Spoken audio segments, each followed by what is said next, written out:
மாணவர்களுக்கு வணக்கம். மீண்டும் காப்போத்த உயர்ந்த 2020 தொழில்நுட்ப பாடநெறியில் குருகுலம் நிகழ்ச்சியில் உங்களை சந்திப்பதில் மீண்டும் மகிழ்ச்சி அடைகிறேன். நாங்கள் இன்றைக்கு படிக்க வேண்டிய விடயம் பொறியியல் தொழில்நுட்பத்தில் தேர்ச்சி 7 பொறியியல் தொழில்நுட்பம் புவிசார் எந்திரவியல் வாரக விடயம். இதில் தேர்ச்சி 7 அதில் என்னென்னு சொன்னால் கட்டட திட்ட படத்திற்கேற்ப நியம அளவீட்டு முறைகளை பயன்படுத்தி அளவு சிட்டைகளை தயாரித்து கிரியத்தை கணிப்பிடுவர். விளங்குது என பாருங்க.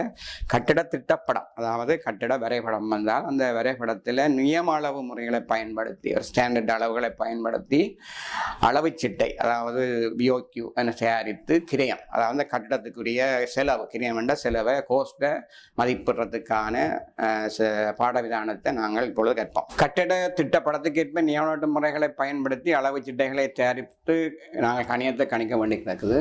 கட்டிடங்களுக்கு கணியம் எடுத்தல், கணியம் என்று சொல்லி இங்கிலீஷ் குவான்டிட்டி, பில்டிங் குவான்டிட்டி தெரியும். இந்த கட்டிட கணியத்தை எடுக்கிறவர் யார் என்றால் கணிய அளவீட்டாளர். கணிய அளவீட்டாளர் கட்டிடத்துக்குரிய கணியத்தை எடுக்கிறதன் மூலம் அந்த கட்டிடம் அமைக்கிறதுக்குரிய செலவை கணிக்கக்கூடியதாக இருக்கும், கிரியத்தை கணிக்கக்கூடியதாக இருக்கும்.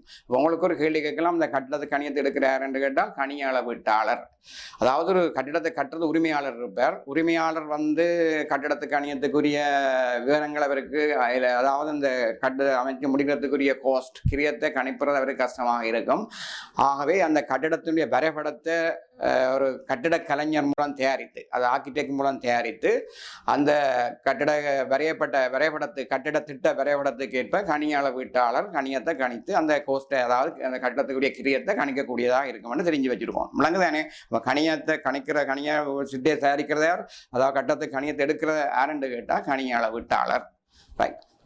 அப்போ அதில் கட்டிட அமைப்பு வேலைகளின் போது செய்யப்பட்ட வேலையின் அளவை வேலைத்தளத்தில் அளந்து எடுப்பதன் மூலம் அவ்வேலையின் கணியத்தை அறிய முடியும். அப்போ இந்த கட்டிடத்தில் நடைபெற்ற வேலைகளை, வேலைத்தளத்தில் நடைபெற்ற வேலைகளை, அதாவது வெப் சைட்டில் நடைபெற்ற வேலைகளை அளக்கிறது தான் கணிய அளவீட்டாளர். சரிதானே? கணிய அளவீட்டாளர் அளந்து அதில் இருந்து நாங்கள் இந்த செலவுகளை அறிய முடியும். அளக்கப்படும் முறை. இப்போ உங்களுக்கு பாருங்க, ஒரு வீட்டை அளக்க சொல்லி சொன்னால் சில பேருக்கு அந்த என்னத்தால் அளக்கிறது, அளவு நாடா பெட்டி, மெஷரிங் டேப்பாலாம் அளக்கும். விளங்குதானே?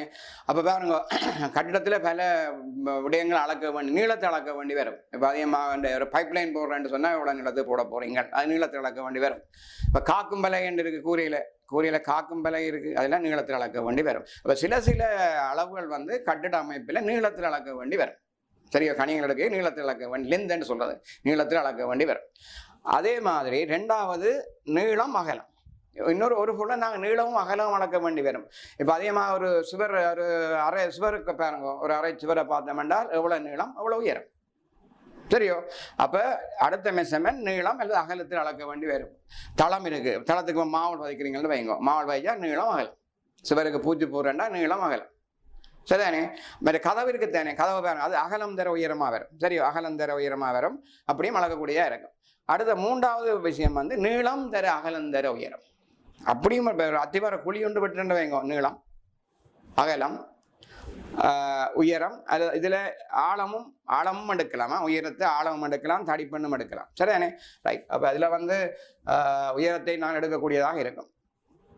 இப்போ ஒன்று கவனிக்கணும், அளக்கப்படும் முறை நீளத்தில் அளக்கலாம், அல்லது நீளந்தர அகலத்தில் அளக்கலாம், அல்லது நீளந்தர அகலந்தர உயரம், அல்லது ஆழம், அல்லது தடிப்பு, உயரத்து தடிப்பு அளவு எடுக்கலாம். சரிதானே? இப்போ கான்கிரீட்னு சொன்னால் சில வேளை நீளந்தர அகலந்தர உயரம், கான்கிரீட் உயரத்தை போட வேண்டி கிடக்கும். சரிதானே? ரைட்.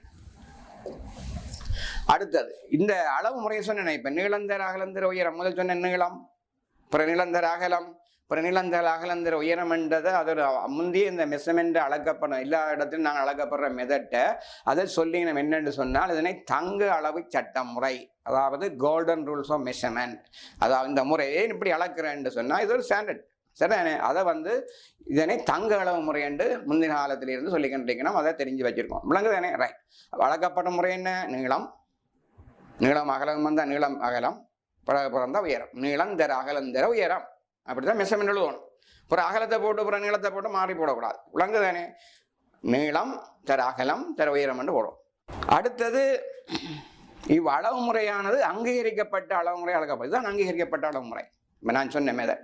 அந்த அங்கீகரிக்கப்பட்ட அளவு முறையும் எங்களுக்கு இலங்கையை பொறுத்தவரையில இலங்கை தர மதிப்பீட்டு பணியகத்தினால், சரியோ, இலங்கை தர மதிப்பீட்டு பணியகத்தினால் 1999 திருத்தப்பட்டு வெளியான SLS ஸ்ரீலங்கன் ஸ்டாண்டர்ட் 573 1999 படி அளவுகள் கணிக்கப்பட வேண்டும். ஏனென்று சொன்னால் இப்போ பாருங்க, இந்த இதை பற்றி கூட விளங்கணும். ஏன் இந்த திருத்தப்பட்டு SLS என்றது ஏன் படிக்கிறோம் என்று சொன்னால், இப்போ பாருங்க, ஒரு வேலை அளக்க இலங்கையில் ஒரு அளவு மீட்டரில் அளப்பினம், அடியங்குளத்தில் அளப்பினம். இப்போ ஒரு வேலை செய்தால் கீப் கணக்குன்னு சொல்லி வேணும். இப்போ மீட்டர் கணத்தில் அதிகம் செய்கிறோம்.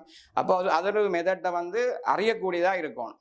விளங்குதான்? இப்போ லண்டன், பிரித்தானியா, இலங்கை போன்ற நாடுகளில் இந்த ஸ்டாண்டர்ட், அதாவது ஒரு கண்ட்ராக்ட் எடுக்கிறேன்னு சொன்னால் அந்த உண்மையான ஒரு எல்லாரும் அறியக்கூடியதான ஸ்டாண்டர்ட் இருக்கத்தானே வேணும். இப்போ அவரே அந்த வாரத்துக்கு விளங்கப்படுத்தக்கூடியதானே வேணும். அப்போ அந்த நியமத்தை நாங்கள் பயன்படுத்தப்படணும். அதை இலங்கையில் சொல்கிற SLS 573 அந்த திருத்தப்பட்ட என்னென்னு சொன்னால், இது SLS 573 1982 ஒன்று இருந்தது. அது கொஞ்சம் திருத்தப்பட்டு தான் இப்போ SLS தர ஏதாவது செய்யப்பட்டிருக்க இலங்கை தர மதிப்பீட்டு பணியகத்தினால் தயாரிக்கப்பட்டதுதான் SLS 573. இதில் ஒரு கட்டிடத்துக்கு கணியம் எடுக்கப்படுற விவரங்கள் என்ன முறையில் எடுக்கப்படணும், என்ன அலகில் எடுக்கப்படணும், சரியோ, அதுகளை பற்றி விவரம் எல்லாம் இருக்கு. அதை நாங்கள் அதில் புத்தகமாக வெளியிடப்பட்டிருக்கோம். அப்போ நாங்கள் ஒரு TDSலையோ அல்லது கணியத்தை எடுக்கல அந்த SLS 573 99 என்ன கோட் போட்டிருக்கணும்ன்றா நான் காட்ட வேண்டி கிடக்கு. விளங்குதானே? இப்போ அதிகமாக D111 எல்லாம் இருக்கும். D111 சொன்னால் இப்போ அகல் வேலை, சைக்கிளரிங் வேலை, அதுகளுக்கெல்லாம் அந்த குறியீடுகள் போடப்பட்டு இருக்கு. அப்படிதானே? அப்போ இது ஒரு புத்தகமாக வெளியிடப்பட்டிருக்குது. அந்த புத்தகத்தை வச்சு தான் நாங்கள் கணியங்கள் அளக்கப்பட வேண்டும். ஆனால் நீங்கள் தெரிஞ்சிருக்க வேண்டிய என்னென்னு சொன்னால், தற்பொழுது இலங்கையில் கணிய அளவிட்டு பயன்படுத்தப்படுற தர மதிப்பீட்டு பணியகத்தினால் பயன்படுத்தப்படுற சட்டம் என்னென்று கேட்டால் SLS 573 1999 அமைவாக கணியங்கள் எடுக்கப்பட வேண்டும் என்ற தெரிஞ்சு வச்சிருக்கோம். சரிதானே? ஓகே. பியோக்கு என்ற பற்றி நான் திரும்ப பின்னுக்கு வரவன். சரியோ, இப்போ நான் பியோக்கு முதல் TDS செய்து கூட தான் பியோகி போகணும். இப்போ முதல் நாங்கள் பியோக்கு வேண்டாம் என்னென்று தெரியும். பியோக்கு என்று சொல்வது கட்டட கணியம். அதாவது ஒரு கட்டட கணியம் தயாரிப்பதற்கு கட்டட அளவுகள் தேவைப்படும். இவ்வளவுகளை வைத்து கட்டடத்தை அமைப்பதற்கான செலவை பியோக்கிலிருந்து தயாரிக்கலாம், பியோக்கிலிருந்து கண்டுபிடிக்கலாம். ஒரு கட்டடத்துக்குரிய கோஸ்ட் கிரியத்தை கட்டட கணியத்தில் இருந்து நாங்கள் கண்டுபிடிக்க முடியும், எவ்வளவு என்று தயாரிக்க முடியும். இதை தயாரிக்கிறவர் யார்? கணிய அளவீட்டாளர். அப்போ இதை தயாரிக்கிறதுக்கு எங்களுக்கு பல படிவங்கள் வேணும். விளங்குதானே? பியோக்கு என்றது கட்டிடத்தினுடைய செலவு, கட்டிடத்தை கட்டி முடிப்பதற்கான செலவை கணிப்பதற்கான ஒரு வடிவம். இதை தயாரிக்கிறதார் கணிய அளவீட்டாளர். இது எல்லா விவரமும் எழுதப்பட்டிருக்கு. அப்போ இதில் இந்த கட்டிட கணியத்தில் பியோக்கு தயாரிக்கிறதுக்கு என்னென்ன படிவங்கள் தேவை என்பதை பற்றி நான் அடுத்த பார்ப்போம். அப்போ நான் சொல்லி போட்டேன், பியோக்கு தயாரிக்கிறது என்னென்று கட்டத்துடைய செலவை கணிக்கிறது, கிரியத்தை கணிக்கிறது, அதில் பல பல விடயங்கள் எல்லாம் எழுதப்பட்டிருக்கும். அதை தயாரிக்கிறதுக்கு அளவுத்தாள் என்று சொல்றது TDS சீட் என்று சொல்றது. சரியோ, அந்த TDS சீட்டில் என்ன வரும் என்றதை பற்றி ஒரு பார்ப்போம். ரைட். இதில் பாருங்க, டி என்ற இது உண்மையாக TDS. சரிதானே?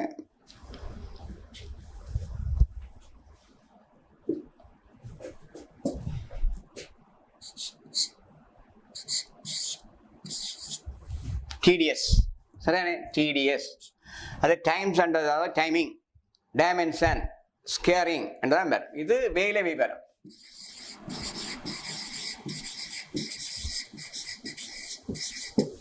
ஏன்னா நீங்க தமிழ்ல என்ன செய்ய போறீங்க? ஆனபடியால் இது TDS. T என்று சொன்னால் தடவைகள். ரைட். இதுல T என்று சொல்றது தடவைகள்.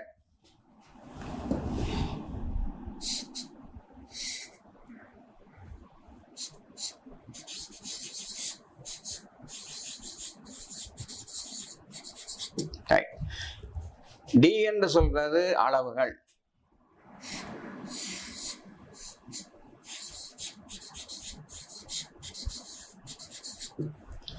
அடுத்து S என்று சொல்றது சதுரித்தல்.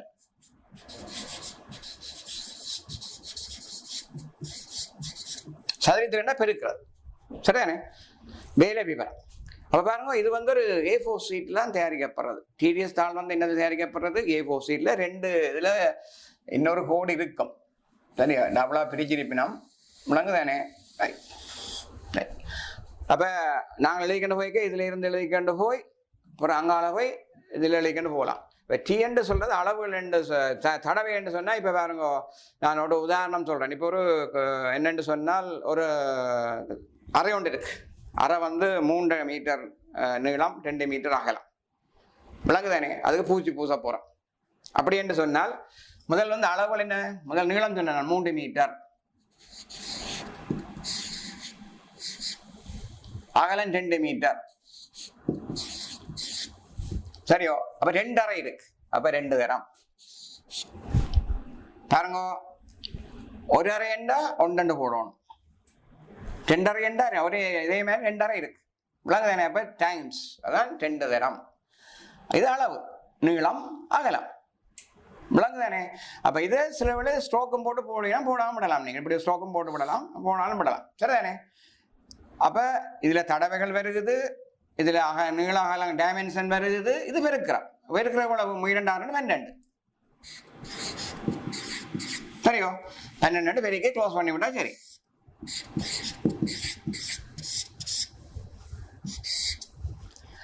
அப்ப இதுல நீங்கள் எழுதணும் அறை தளப்பூச்சு. என்ன எழுதணும்? அறை தளப்பூச்சு. அப்ப டிடிஎஸ்ல வந்து 12 மில்லிமீட்டர் தடிப்பு, 1:2 சிமீந்து மணல், தளம், தளம் காரையிடல், விளங்குதானே. இப்போ டிடிஎஸ் தாளில் என்ன வருகுதுன்றதை நீங்கள் கவனிக்கணும் முதல், அதான் முக்கியம். டிடிஎஸ் தாள் டிடிஎஸ் தான் படிச்சிருப்பீங்க. இது டிடிஎஸ் வேலை விவரம்.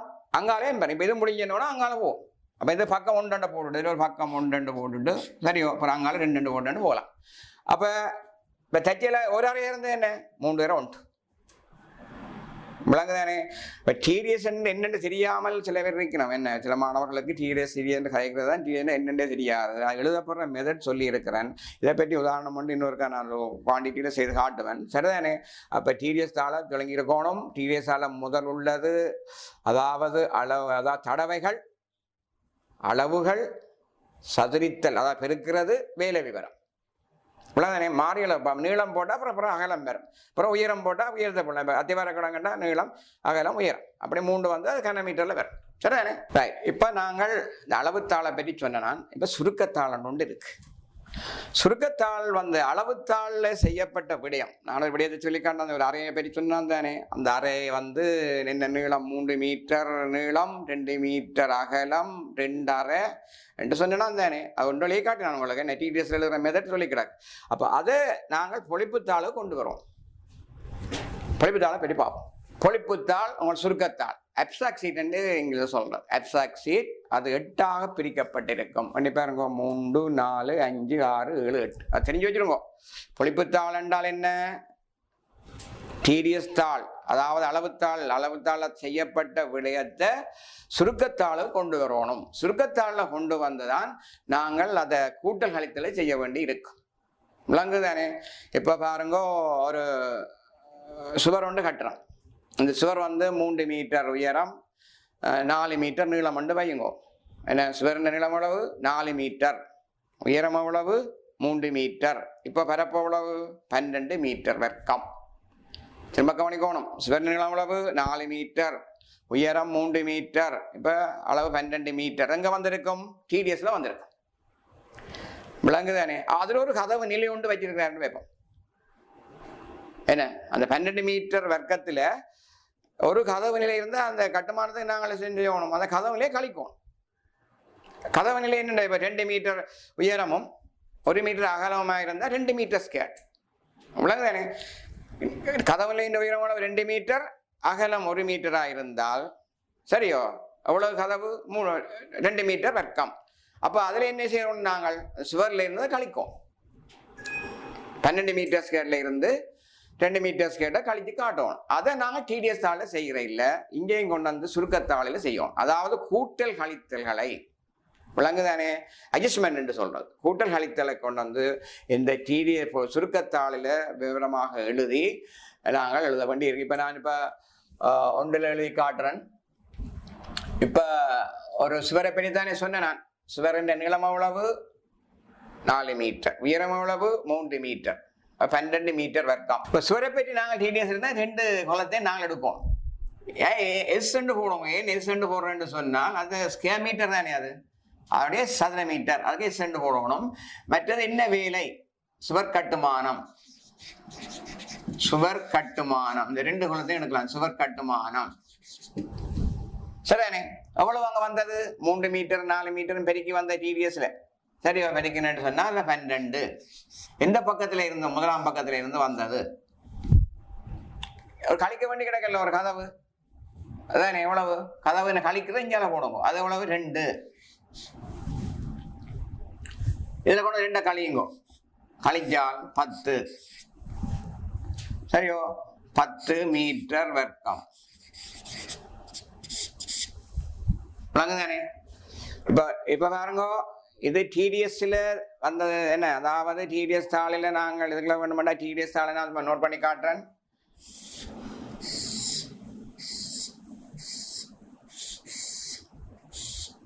டிடிஎஸ் இதுலதான் சுவர் கட்டுமானம் வந்தது.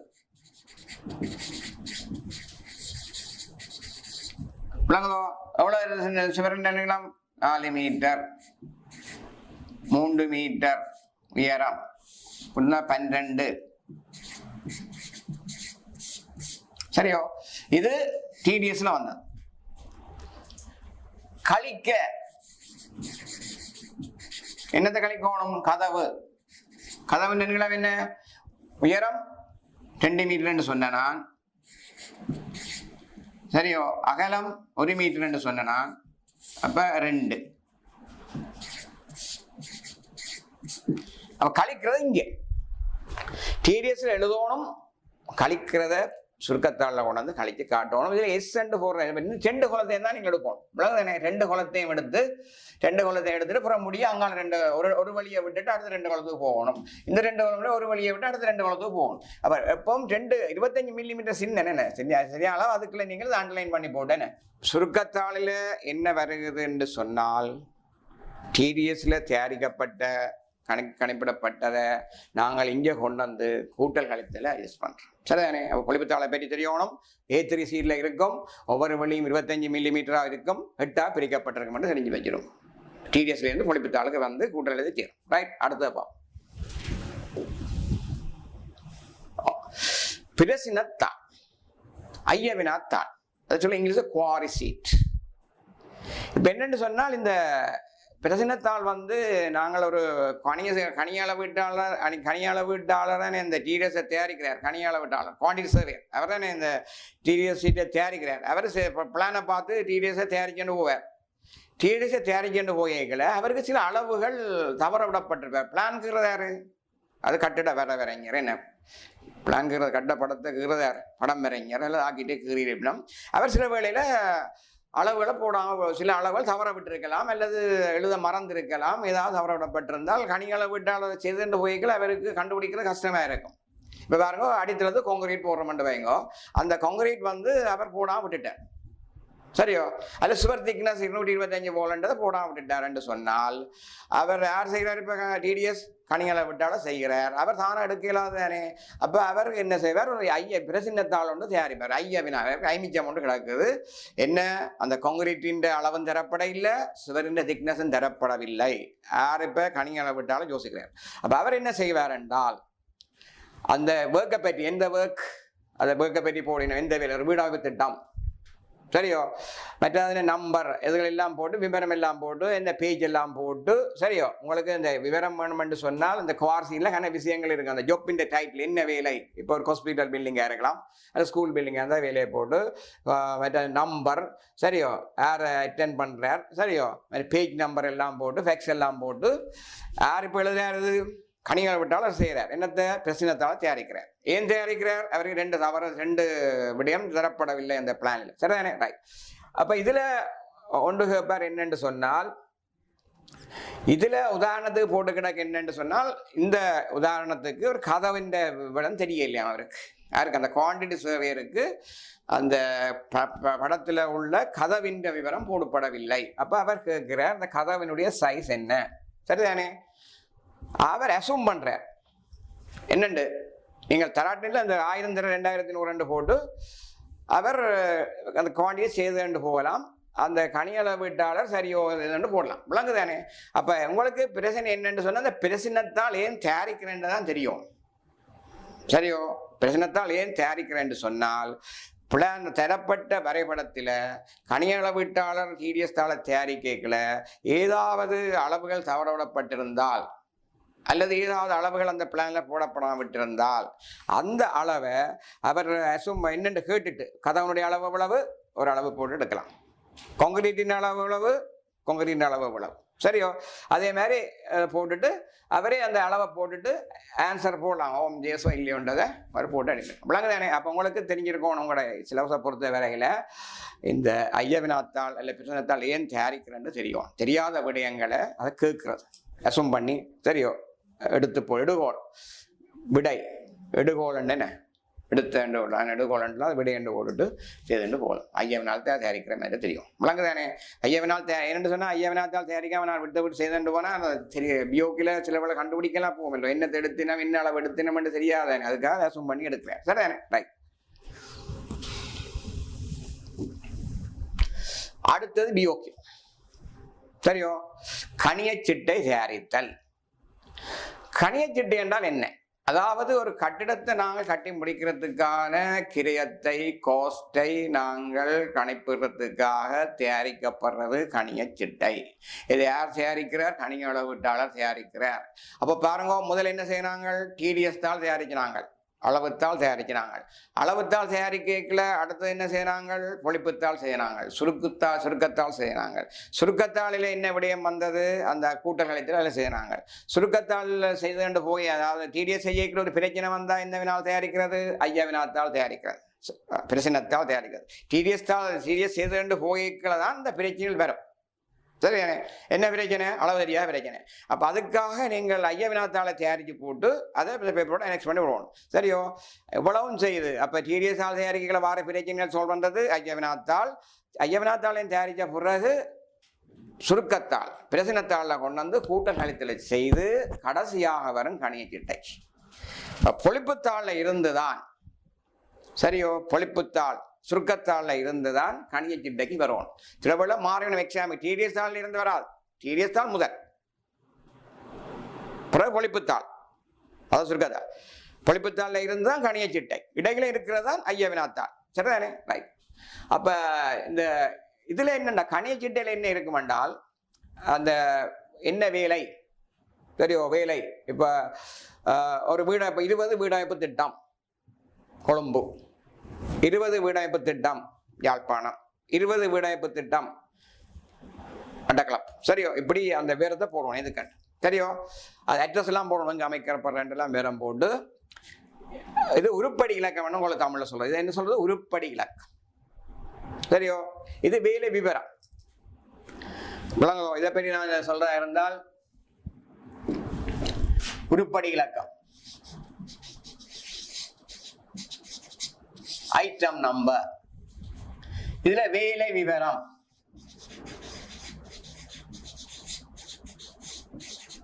டிஸ்கிரிப்ஷன் ஆஃப் ஒர்க், சரியோ? டிஸ்கிரிப்ஷன் ஆஃப் ஒர்க் வேலை விவரம். யூனிட், யூனிட் என்ன? அலகு. குவாண்டிட்டி கணியம், ரேட் விலை, அமௌண்ட் தொகை. இப்ப பாருங்க கணியச்சிட்டையில் என்னென்ன விஷயம் இருக்குன்னு சொல்லிக்கலாம். அதுல முதல் இருக்கிற உருப்படி இலக்கம் ஐட்டம் நம்பர், என்ன வேலை செய்ய போறோம், அது இந்த அலகு என்ன, என்ன கணியம், என்ன ரேட், என்ன தொகை. அப்ப நீங்க மாறிக்கறி எழுதக்கூடாது. அந்த முதல் பாருங்க சீட்டுகள் என்ற படிவங்களை பற்றி தான் சொல்லிக்கொண்டு போறேன். முதலாவது சொன்னான் டிடிஎஸ் ரேட், ரெண்டாவது சொன்னான் சுருக்கத்தாள், இடையில பிரச்சனத்தாலும் வருது, அது பிற கடைசியா பியோக்கி. பியோக்கியில வந்து இவ்வளவு விவரம் இருக்குன்றதை நீங்க பாடமாக்கி வச்சிருக்கணும். அதில் என்ன விஷயம் இருக்கும் என்றால் என்ன வேலை செய்ய போறீங்கள், என்ன வேலை செய்ய போறீங்கள் என்ற விவரம் எழுதுவோம். விளங்குதானே? இப்போ பாருங்க, இது உங்களை இங்கிலீஷ் எழுதி கிடக்கு. Supplying laying and 32 millimetre diameter CVC cost iron polyvinyl chloride. இது ஒரு எக்ஸாம்பிள் எடுத்து போட்டது. அதில் வந்து ஒரு பைப் லைன் ஒன்று செய்ய போகிறோம். சரியானே? ரெயினேஜ் அந்த பொறியியலாளரின் இதன்படி நாங்கள் செய்யணும். பாருங்கள் அந்த விஷயத்தை. பைப்பை கொடுத்து 32 மில்லிமீட்டர் சிபிவிசி பைப்பை நாங்கள் பயன்படுத்தணும். குளிர் நீர் என்று சொல்றது சரியோ, லே பண்ண வேண்டி கிடக்குது. இந்த ப்ரெஷரில் லே பண்ணணும். மீட்டரில் கொடுக்குற அழகு என்ன மீட்டரில் போட போகிறோம். இப்போ விவரம் முழுக்க எழுதணும். ஒரு வேலையும் தவற விடக்கூடாது. என்ன சில வேளையில் இந்த பைப்பின் விட்டத்தை போடாவிட்டாலும் பிரச்சனையாக இருக்கும். விளங்குதானே? பைப்பின் விட்டம் போடாம விட்டாலும் பிரச்சனை. என்னது பியோ கணிக்கு டேட்ட போகுது. டேட்ட போக சொல்லுங்க பார்ப்போம். அதாவது ஒரு கான்ட்ராக்டர்கிட்ட போகலாம். சரியோ, அதாவது வேலை செய்கிற கான்ட்ராக்ட் எடுக்கிறவர்கிட்ட போகலாம். அப்போ சரியாக அந்த பியோக்கு சேகரிக்கப்படணும். அதில் நீங்கள் சரியாக போடாவிட்டால் அந்த வேலையும் செய்யாமல் விடலாம். விளங்குதானே? அப்போ செய்யாமல் விடலாம். அப்போ ஆனபடி அந்த பிரச்சனை தவிர்க்கிறதுக்காக இந்த கணிய சிட்டையில் இந்த விவரம் எழுதப்பட வேண்டும். அப்போ நீளம் 95 மீட்டர், ரேட் 1 மீட்டருக்கு இவ்வளவு, ஆகவே 95க்கு இவ்வளவு. விளங்குதானே? அப்போ அதில் வந்து ஒரு பிரச்சனை உங்களுக்கு இருக்கக்கூடாது. பியோக்கில் என்ன வருமன்றதை நாங்கள் தெரிஞ்சு வச்சிருக்கணும். ஒன்று ஒரு எக்ஸாம்பிள் ஒன்று காட்டுறேன். விளங்குதானே? இது எக்ஸாம்பிள் தமிழில் ஒன்று காட்டுறேன். இப்போ நாங்கள் பார்ப்போம். ஐட்டம் நம்பர் 1 சாரி 1 என்ன எழுதலாம்? நீங்கள் ஒன்றை சொல்லுங்க பார்ப்போம். இப்போ 150 மில்லிமீட்டர் தடிப்பில் 1க்கு 3க்கு 6 பிராக்கெட்டுக்குள்ள 37 சீமேந்து மணல் சல்லியால் அடித்தள கான்கிரீட் இட.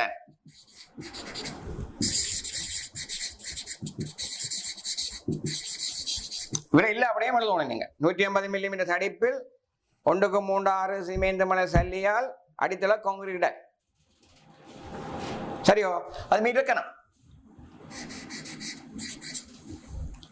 ஒரு மீட்டர் கணம் யூனிட் குவான்டிட்டி ஒரு 4 மீட்டர் போடுறேன். 4 மீட்டர் கணம்.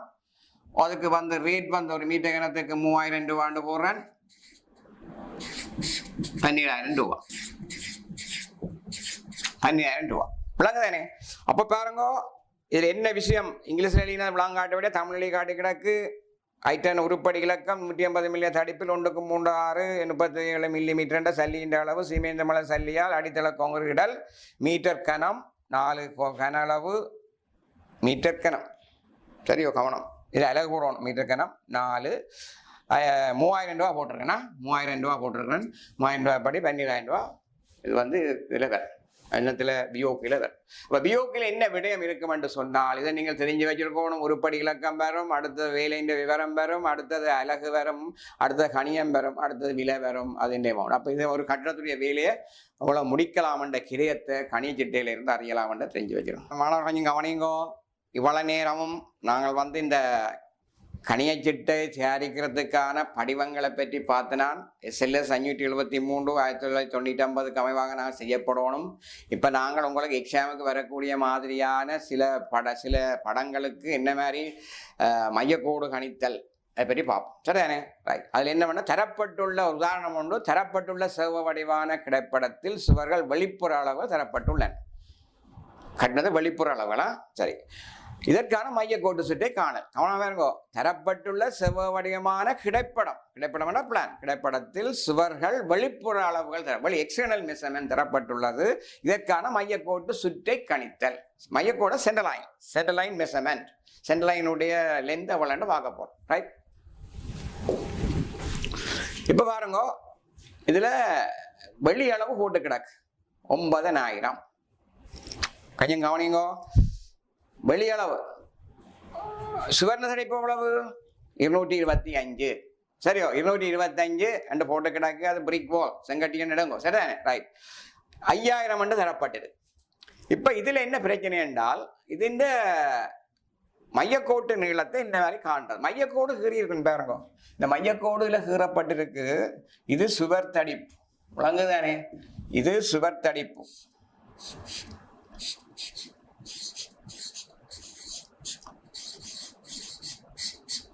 இது சுவர் தடிப்பு 225 வாட். இது சென்டர் லைன் மையக்கோடு. தந்தது வெளியளவு மையக்கோ. அப்ப இந்த மையக்கோட்டுக்கும் இந்த மையக்கோட்டுக்கும் இடப்பட்ட தூரத்தை நாங்க காணும். சரியோ? ஆனா தந்ததுக்கு வெளியளவு என்ன மாதிரி காணலாம்டா நீங்கள் 2 மெத்தட்ல காணலாம். ஒரு மெத்தட் என்னன்னு சொன்னால் இந்த மையக்கோட்டை காண்றதுக்கு இந்த கிடைச்சுவர் நீளத்தை நம்ம எடுக்கிறோம். சரியோ? கிடைச்சுவர் நீளம் 2 தர 9000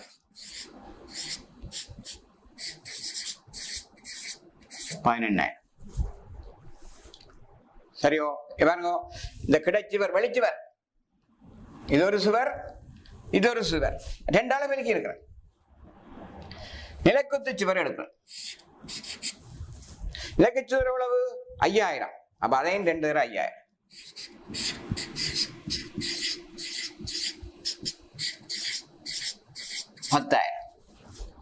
ஆனா மையக்கோட்டுக்கு நான் போவே இல்லை.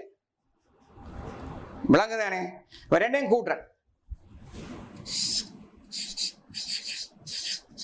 28000. அப்ப மையக்கோட்டு போறேன்னா என்ன பிரச்சனைண்டா? இதுல காரணமோ இந்தியால நான் வந்துட்டேன் கொஞ்சம் தூரம், இந்தியாலையும் கொஞ்சம் தூரம் வந்துட்டேன். ஆனா மையக்கோடு வேணும். ஆனா வந்த வெளியளவு எவ்வளவு வந்திருக்கிறேன்? இந்தியால கொஞ்சம் தூரம் 225 அரைவாசி. இந்தியால எவ்வளவு? 225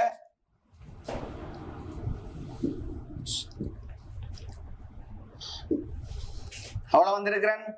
அரை 225 தெரிஞ்சு வச்சிருங்க. அவ்வளவு வந்திருக்கிறேன். அரை 225 இந்தியால போட்டேன். சாரி,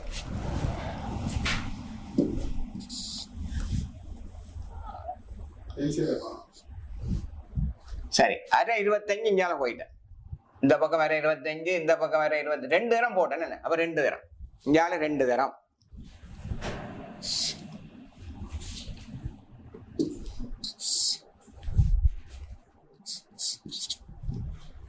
ரெண்டு தரம் வேற 225 போட்டேன். இந்தியால ஒருக்கா போயிருக்கிறேன், இந்தியால ஒருக்கா போயிருக்கிறேன். எத்தனை தரம் போயிருக்கிறேன்? 4 தரம். இந்தியால பாருங்க 4 தரம்.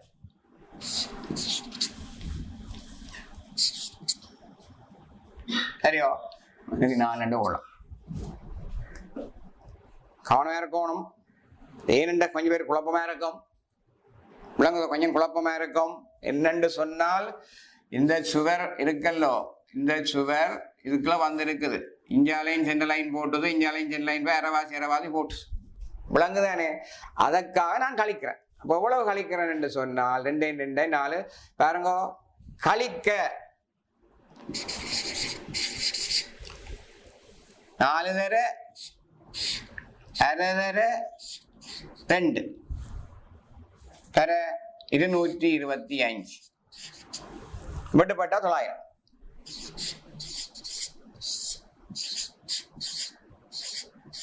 $21.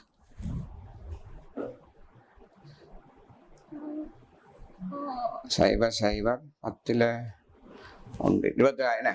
சரியோ? பாருங்க, 0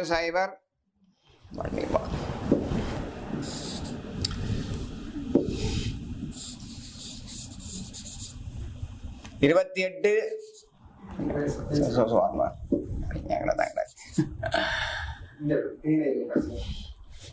திரும்ப பாருங்க. 18000 9000 18000 3 சைபர் வருமா? சரி, தான் கிடக்கு.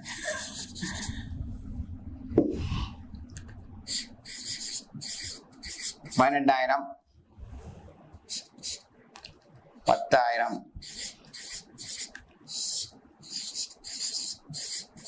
28,000. சரியோ? இதுல நாங்கள் கழிக்க வேண்டியது இதையும் வெட்டுப்பட்டால் 900 கழிப்போம். 0 10 1 27,100. சரிதானே? பாருங்க, மொத்த மையக்கோட்டு தூரத்தை எவ்வாறு காண்றதுக்கு நான் 4 மூலையை கழிச்சு போடுறேன். நீங்க வேணுமெண்டா இப்படியும் செய்யலாம். என்னென்றால் இந்த வெளியளவு தந்திரிக்கல்லோ, எவ்வளவு 9000 தந்திரிக்கணும். இல்லை 9000 இல்லை தந்திரிக்கணும். 9000 இருந்து 9,000 இருந்து இந்தியால 112.5 இந்தியால 112.5 கழிக்கிறது. கழிக்கல கழிச்சு போட்டு காணலாம். அது ஒரு மெதட் இருக்கு. அப்ப இந்த மெதட் இருக்கா திரும்ப நான் இதில் போட்டு பார்ப்போம். இங்க பாருங்க, இந்த படத்துல திரும்ப நான் செய்து விட்டு கிடக்கு. கொஞ்சம் கவனிக்கணும்.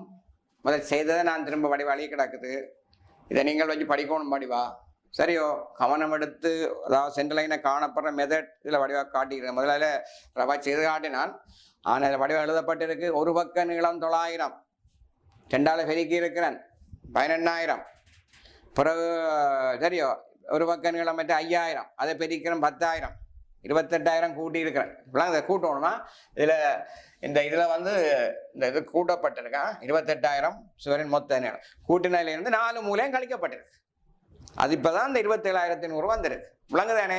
அப்ப இது ஒரு வெளியளவு தந்தால் இது எவ்வாறு கணிக்கலாம் என்றதை நீங்கள் இந்த மையக்கோட்டு படத்திலிருந்து காணக்கூடியதா இருக்கும். விளங்குதானே? இது ஒரு கிடைப்படம். கிடைப்படத்தின் வெளியளவு தரப்பட்டிருக்குது. வெளியளவில் இந்த 4 மூலையும் கழிச்சுன்றதான் உங்களுக்கு பிரச்சனை இருக்க போகுது. விளங்குதானே?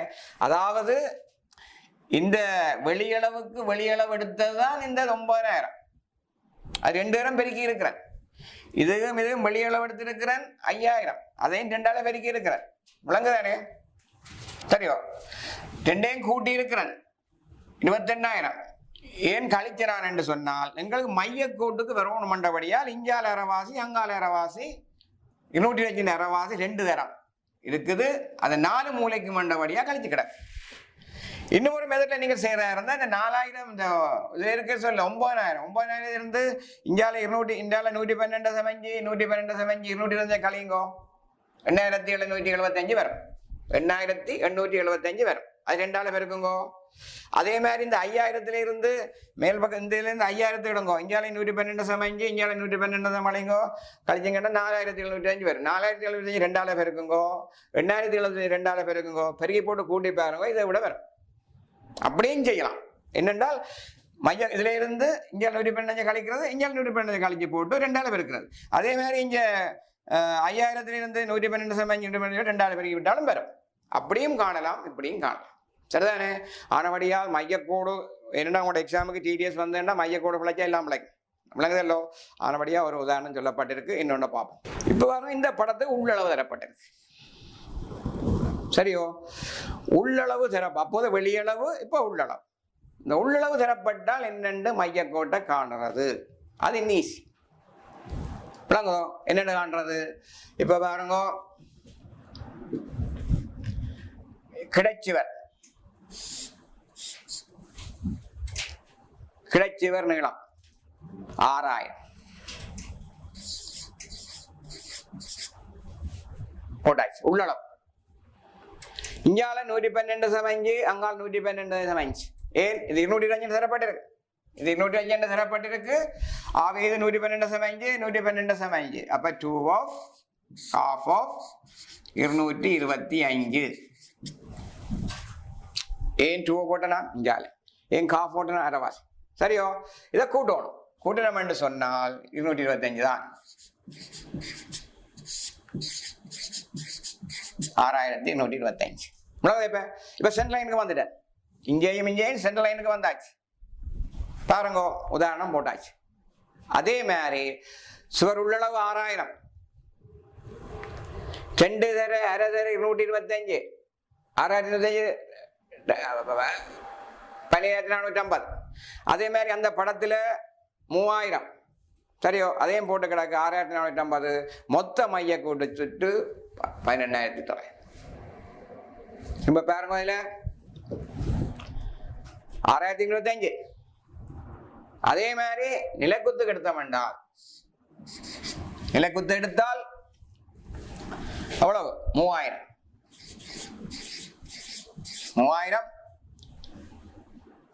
2 தர அரை தர 225. கூட்டுறேன், கூட்டுக. சரியோ, கூட்டினால் சரியோ 225, 3,225. விளங்குதானே? இதை பிறகு 2ஆல் பெருக்கும். இதையும் ரெண்டால பெருக்கி இதையும் ரெண்டால பெருக்கி கூட்டணும். அதான் திரும்ப காட்டிக்கிறது பாருங்க. 6025 ரெண்டால பெருக்கி கிடக்கு, 3025 ரெண்டால பெருக்கி கிடக்கு. விளங்குதோ? 6025 ரெண்டால பெருக்கி கிடக்கு, ரெண்டால 3025 பெருக்கி கிடக்கு. பெருக்கின விட தான் நாங்கால போட்டு கிடக்கு. சரிதானே? இப்படி நீங்கள் சுவர் உள்ளளவு கூட்டுக 2225 சுவர் உள்ளளவு கூட்டித்தான் அந்த படத்துக்கு நீங்க மொத்த மையக்கோட்டு சுட்டு காணும். உள்ளளவு தந்தாலும் இப்ப காணுவீங்கள், வெளியளவு தந்தாலும் மையக்கோட்டு சுட்டு காணுவீங்கள். விளங்குதானே? திரும்ப திரும்ப நாங்கள் திரும்ப திரும்ப நீங்க அதை பார்த்தீங்கன்னு சொன்ன அந்த படத்தை உங்களுக்கு கூட விளங்கும். ஏன் உள்ளளவில் அங்கால் 112 சுவரை பற்றி பார்க்கணும். உங்களை சுவர் வந்து பாருங்க. இதுல இந்த சுவர் 225 தான் தந்தபடியே தான் இந்த பிரச்சனை. இப்ப சில வேளை இந்த சுவர் உங்களுக்கு வேறு அளவுன்னு தரலாம், 220 தரலாம். 220 தந்தா என்ன செய்யணும்? 220 தான் நீங்க கூட்டணும். இப்ப கொங்கிரீட் கட்டி என்று சொன்னா சில வேளையில பாருங்க 150 பெறும். கொங்கிரீட் கட்டியில குவான்டிட்டி வந்தா அது 150 போடும். உடனே நீங்க பாடமாக்கி 225 போட்டுறாங்க. சுவரை பார்க்கணும். இங்கே சுவர் 225 தந்துருக்கு. ஆகவே நாங்கள் 225 இந்த அரைவாசியை கூட்டுறோம், இங்கே கூட்டுறோம். தச்சில இது 150 150 150 கூட்டுவோம். என்ன 2 150 சுவர். சில வேளை பாருங்க அந்த அரைக்கல்லும் மாறும். சில வேளையில அரைக்கல்லும் போட்டு படத்தை பார்த்து படிக்கணும். அப்ப நீங்கள் படத்தை பார்த்து அதை நீங்கள் கவனக்கூடியா இருக்கணும். என்னன்னு சொன்னால் இந்த சுவரின் தடிப்பை கவனிச்சு போட்டு நீங்க கூட்ட வேண்டி கிடக்கு மையத்துக்கு. சரிதானே? அப்ப அதைத்தான் நான் இதுல ரெண்டாவது விஷயமாக போட்டு கிடக்கு. அடுத்த ஒன்று பார்ப்போம். இக்கிடப்படத்தின் மொத்த மையக்கோட்டு சுற்றை காண. சரியோ? இது ஒரு டானா வடிவமான கட்டிடம். இது கிடைப்படம் தந்திருக்குது. இதற்கப்பா பாருங்க. இதுக்கு என்ன மாதிரி நாங்கள் காணலாம். கேள்வி வந்து எப்போ கட்டிடம் செவ்வ வடிவமே இருக்க மாட்டில்ல தானே, டானா வடிவம் வந்துட்டுன்னா இது இந்த மையக்கோடு என்ன மாதிரி காண்றது. அதுக்கு பாருங்க ஒரு பிரச்சனையும் இல்லை. இது நிலைக்குத்து சுவர் 6000 போட்டாச்சு, 2 12,000. இதுவும் 6000 இதுக்கும் 6000 தான். ஏன்னா இங்க 4500 இங்க 1500 எல்லாம் வெளியளவு தான். எல்லாம் வெளியளவு தான் தரப்பட்டிருக்கு. சரியா? சுவர் வெளி நீளம் ஒன்று போட்டு கிடக்கு. கவனிக்கணும், சுவர் வெளி நீளம் 2. அதே மாதிரி கிடைச்சுவரை பாருங்க. இது கிடைச்சுவர். கிடைச்சுவர் எவ்வளவு? 7000. 7000 இருக்கு. 2000 பேருக்கு 14,000. மொத்த மையக்கோட்டு சுற்று காண்றதுக்கு விளங்குதானே? மொத்த மையக்கோட்டு காண்றதுக்கு இதை கூட்டி இருக்கிறேன். கூட்டி போட்டு 4 அப்போதே மாதிரி இந்த செவ்வக கட்டிடத்தை செய்தமே, செவ்வக கட்டிடத்துக்கு ஒரு பிளான் ஒன்று செய்த நாங்கள் என்ன பார்த்தனீங்கள் இல்லை? அப்போதே முதலாவது வடம் ஒன்று.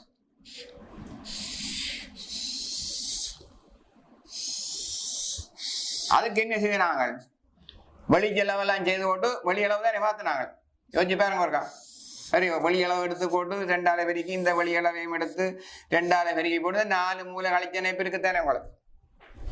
முதல் ஒரு படத்துல செய்தாங்க 225 போலுக்கு எடுத்து முதல்ல செய்த வெளியளவை தந்து போட்டு 4 மூலை கழிக்கணும். அதே மாதிரி இங்கே 4 மூலை கழிக்க வேண்டியார். இப்போ இதுக்குள்ள ஒரு மூலை கழிக்கணும் வேண்டி இல்லை. சரியோ? இங்கேயும் அதே மாதிரி தான். டானாப்பட்ட வில்லிங்க இருந்தாலும் 4 தர 2 தர 225 கழிச்ச 25,100. அப்ப டானாப்பட்ட வில்லிங் வந்தாலும் நீங்கள் வெளியளவு எடுத்து போட்டு 4 மூலையை கழிச்சு விடுங்க. இது சென்ட்ரல் லைன், இதுக்கெல்லாம் வருது சென்ட்ரல் லைன். சரியா? சென்ட்ரல் லைன்ல இதுல மையக்கோடு இதுக்கெல்லாம் வருது. அப்ப இப்படியான ஒரு படம் வந்தால் வெளியளவு எடுத்து போட்டு மொத்த மையக்கோட்டு கண்டு 4 மூலை கழிக்க வேண்டி வரும். சரிதானே? அப்ப செவ்வக வடிவத்துக்கு பார்த்துருக்கிறோம் மொத்த மையக்கோட்டு சுற்று, வெளியளவுலம் பார்த்து உள்ளளவுலம் பார்த்துருக்கிறோம். அதே மாதிரி இப்படியான டானா வடிவத்தில் வந்தாலும் நீங்கள் அந்த மொத்த மையக்கோட்டு சுற்றை காணக்கூடியதாக இருக்கும். எதுக்கும் கவனிக்கோணும் சுவரின் திக்னஸ், சுவரின் தடிப்பு 225 தானா என்று பார்த்துட்டு தான் 225 கூட்டுவோம். சரியோ? வெளியளவு தந்திருக்கிறாரா உள்ளளவு தந்திருக்கிறாரான்னு பார்க்கணும். எடுத்த உடனே டக்குன்னு போய் 225 போடக்கூடாதா? சரிதானே? ரைட்.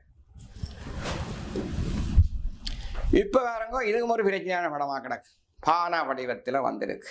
கட்டிடங்கள் என்னென்ன வடிவத்துல எல்லாம் வருவேன்னு. சரிதானே? இப்ப நாங்கள் ஒரு பானா வடிவத்தில் ஒரு படம் போட்டிருக்கிறேன். இதுவும் பாருங்க 900 6000 ஒரு பிரச்சனையும் இல்லை. சரியோ? இதுக்கும் 900 2 பெருக்கலாம், 6000 2 பெருக்கலாம். இங்கே ஒரு சுவர் கிடக்கு. இது எத்தனை நேரம் கூட்டணும்? இப்ப இந்த சுவரை இங்க கொண்டு வந்தா 9 நேரத்துக்கு அடங்கும். இப்போ இந்த சுவரை நாங்கள் 1000 எடுத்து போட்டு 2000 பேர் இதுவும் இங்கே இறக்கி விட்ட மாட்டா மையம் தான். இங்கே வரும், இது வெளியில் நிற்குது, இது உள்ளுக்கு நிற்குது, இங்கே கொண்டு வந்த மாட்டா இது மையத்துக்கு வந்துடும். பாருங்க என்ன மாதிரி படம் பெறுது தானே. அப்போ பாருங்க இதில் இந்த தூரம் 2ஆல பெருக்கலாம், இந்த தூரத்தை 2ஆல பெருக்கலாம், இந்த தூரத்தை 2ஆல பெருக்கி போட்டு கூட்டி விட்டா சரி. புறம் கழிக்கிற வேண்டி கிடக்கு. என்ன கழிக்கிறது? 4 மூலையும் கழிக்கணும். பார்ப்போமா? இப்படியான கிடைப்படத்துக்கு மொத்த மையக்கோட்டு சுற்று என்ன மாதிரி காண்றதை நாங்கள் அதில் இருந்தே பார்த்துருக்கலாம். இப்போ வேறங்க இந்த கிடைச்சுவர் 9 நேரம் தரப்பட்டு வெளிச்சுவர். இதை நீங்கள் 2ஆல பெருக்கலாம், ஒரு பிரச்சனையும் இல்லை. ஏனென்றால் இந்த சுவர் இந்த சுவர் இந்த சுவர் அதனால 9 மேலேயும் இருக்குத்தானே, 2ஆல பெருக்கலாம். பாருங்கோ 6000 2ஆல பெருக்கி. சரியோ? நிலக்குத்தி சுவர் இந்த பாருங்கோ 6000, அதையும் சரியோ 2ஆல பெருக்கி கிடக்கு. 9000 2ஆல பெருக்கி கிடக்குது. 2ஐயும் கூட்டி இருக்கிறோம். இதுக்குலேருந்து 1000 வந்த ஒரு பிரச்சனை உங்களுக்கு கிடக்கு. விளங்கோ? இப்ப கொஞ்சம் கவனிங்க.